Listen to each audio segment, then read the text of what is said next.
বর্ধমান রাজ কলেজের প্রিন্সিপাল নিরঞ্জন মণ্ডলকে সাসপেন্ড করা হলো। কর্তব্যে গাফিলতি, আর্থিক অব্যবস্থার মতো একাধিক অভিযোগ উঠেছে তার বিরুদ্ধে। বিস্তারিত জানবো, কথা বলবো আমাদের প্রতিনিধি কমল কৃষ্ণদের সঙ্গে। কমল কৃষ্ণ, দেখো, গতকালই বর্ধমান রাজ কলেজের প্রিন্সিপাল নিরঞ্জন মণ্ডল তাকে সাসপেন্ড করেছে কলেজেরই গভর্নিং বডি এবং তার বিরুদ্ধে যে সমস্ত অভিযোগ আছে যে কর্তব্যে গাফিলতি, তহবিলের অব্যবস্থা ও কাজের ত্রুটির অভিযোগে তাকে সাসপেন্ড করা হয়েছে এবং এর আগেই 2024 সালের 2রা ডিসেম্বর তাকে শোকজ করা হয় এবং শোকজের পরিপ্রেক্ষিতে অধ্যক্ষ নিরঞ্জন মণ্ডল তিনি জবাবও দেন এবং গতকাল কিন্তু গভর্নিং বডির মিটিং হয় এবং সেই মিটিংয়ে সিদ্ধান্ত হয় তাকে সাসপেন্ড করা এবং সাসপেন্ড করার পরই তার বিরুদ্ধে যে সমস্ত অভিযোগ উঠেছে সেগুলো তদন্ত করা হবে এবং যদিও অধ্যক্ষ নিরঞ্জন মণ্ডল জানিয়েছে তার বিরুদ্ধে যে সমস্ত অভিযোগ উঠেছে সেগুলো ঠিক নয়, তিনি তার চেষ্টা মতো সাধ্যমতো সমস্ত কাজ করেছেন এবং এই সমস্ত যে সমস্ত অভিযোগ তার বিরুদ্ধে আনা হয়েছে সেগুলো কিন্তু ঠিক নয় এবং ইতিমধ্যেই কলেজের একজন অধ্যাপককে টিআইসি পদে কিন্তু দায়িত্বভার দেওয়া হয়েছে।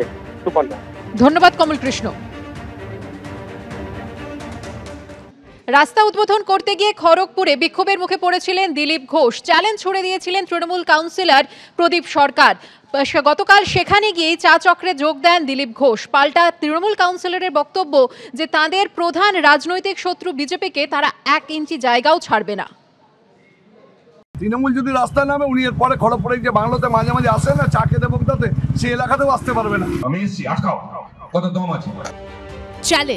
চ্যালেঞ্জ গ্রহণ করে পাল্টা চ্যালেঞ্জ। দিলীপ ঘোষকে ঘিরে বিক্ষোভের ঘটনায় খড়গপুরে তৃণমূল আর বিজেপির চাপানোতরের সুর সপ্তমী উঠল শুক্রবার 21শে মার্চ। খড়গপুর পুরসভার 6 নম্বর ওয়ার্ডে রাস্তা উদ্বোধন করতে গিয়ে বিক্ষোভের মুখে পড়েন মেদিনীপুরের প্রাক্তন বিজেপি সাংসদ দিলীপ ঘোষ। বিক্ষোভকারীদের উদ্দেশ্যে ঘেউ ঘেউ কুত্তার মতো শব্দ ব্যবহার করে আক্রমণ করেন তিনি।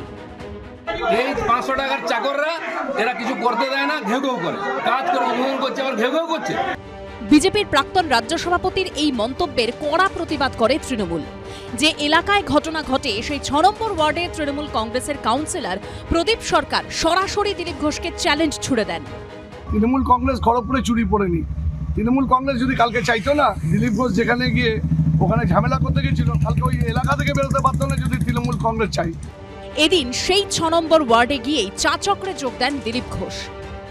এই ধরনের রাজনীতি করো না ভাই। কিছু লোককে টাকা দিয়ে পুষে রাখবে, গিয়ে পাড়ায় পাড়ায় ঝামেলা করবে, লোক একদিন ঝেঁটা ধরবে।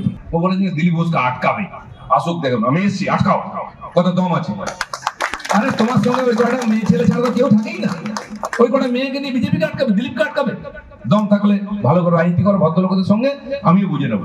আমাদের প্রধান রাজনৈতিক শত্রু হচ্ছে বিজেপি, তাদের আমরা 1 ইঞ্চিও জমি ছাড়বো না। আর দিলীপ ঘোষ সবসময় খড়গপুরে এসে বিভাজনের রাজনীতি করছে, খড়গপুরে বাজার গ্রহণ করার চেষ্টা করছে। আমরা তৃণমূল কংগ্রেস এটা হতে দেবো না। এদিন দিলীপ ঘোষের গলায় উঠে আসে বুলডোজারের কথা। বলছে দিলীপ ঘোষ কেন বাংলায় আছে? বাংলায় আমি থাকবো নাকি তুমি থাকবে না? আরে পুরো খড়গপুরকে দখল করে টিএমসির অফিস করতে পয়সা কামাচ্ছে সবাই। আগে প্রদীপ বলো কেন ওখানে অফিস করেছে? কাল যদি বুলডোজার আসে চিৎকার করে ভেঙে দিল।